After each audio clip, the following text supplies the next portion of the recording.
अष्ट पहर निरखत रहूं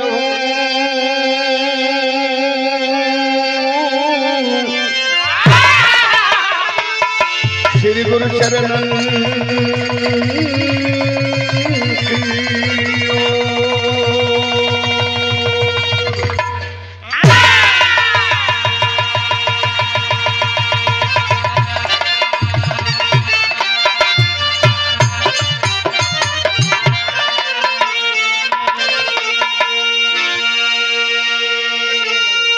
यह तन विष की बेलरी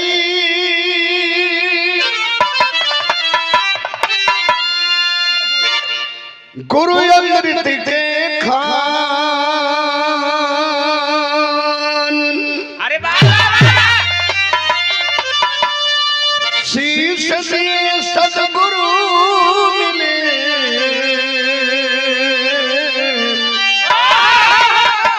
तभी सत्ता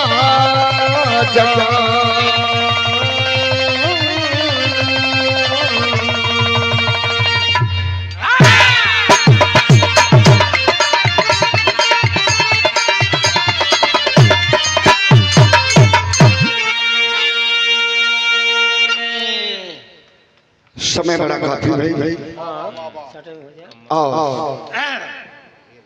मात्र 2 लाइन में सदगुरु भजन हो जाए और दयालु दाता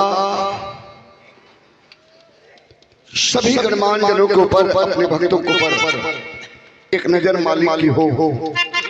कहना है क्या कहना मास्टर? आइए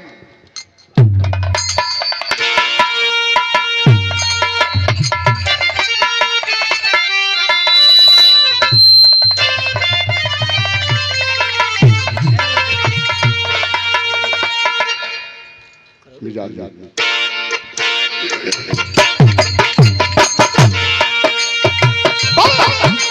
जाओ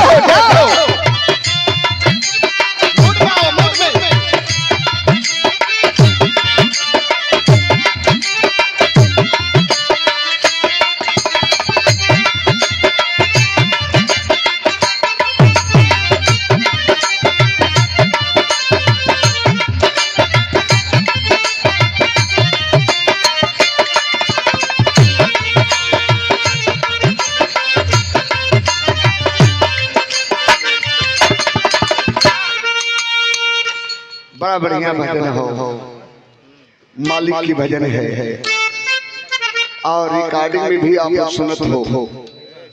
चंदन बाबू के दरवाजे पर ले जाता है मालिक के भजन दयालु दाता का भगत कलन के भैया जो भजन आप रिकॉर्डिंग करो के जरूर गई हैं।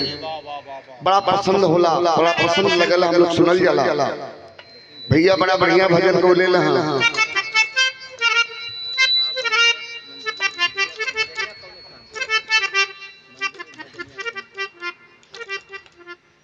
मंदिर भी भजनिया कोने काम के मंदिर हवन करी तो भजन कोने काम के अकालू 53 भी बैठो ले ला।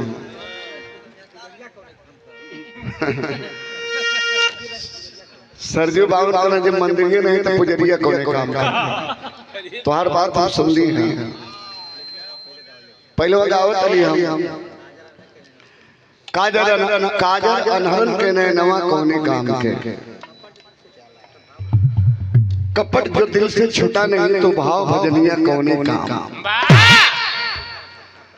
ख्याल करा पक्का पोखरा लेकिन बेपनिया कोने काम। अगुर का सागर भरा पेट में मगर बेजुबनिया कोने काम।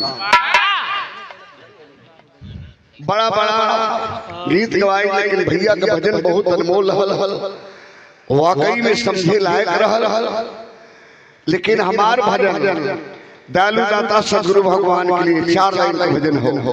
क्या कहना है? आप अंतर्यामी है बनारस में है मटगड़वा घाट में बैठे हैं और आप ही के रूप छत्तीसगढ़ के बाद बैठे हैं। हे दयालु दाता क्या कहना है सदगुरु भगवान समाचार? आइए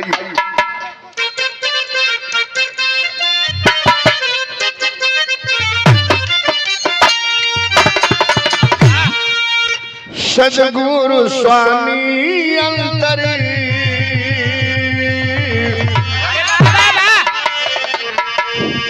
सदगुरु स्वामी अंतर यानी मोर संवरिया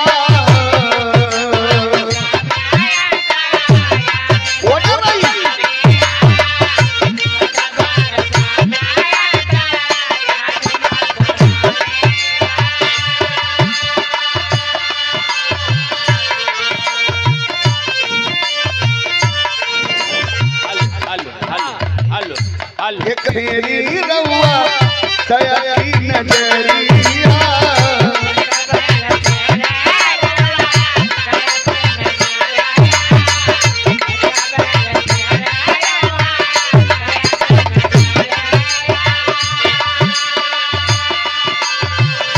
सतगुरु स्वामी अंतर यानी मोर संवरिया एक बेर फेरी रउआ दया की नजरिया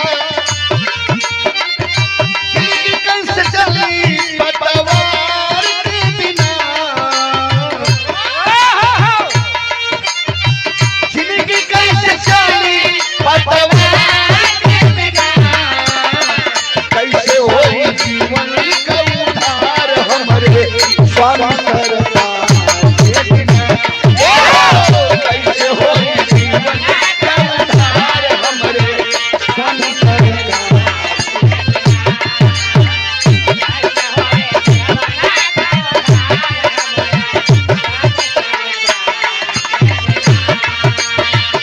सतगुरु स्वामी अंतर यानी मोर संवरिया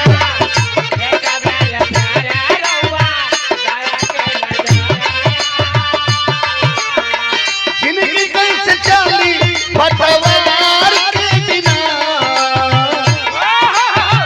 जिंदगी कैसे चली पतवार के बिना कैसे होई जीवन का उद्धार हमरे स्वामी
क्या करना है बेटा? आओ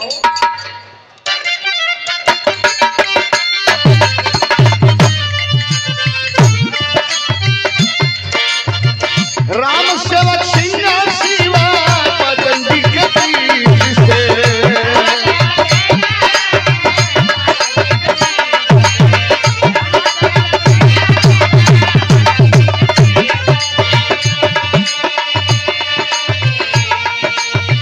राम सेवक सिंह शिवा पतंजी के तीर से राम जन्म नामी भई बेटू के तीर से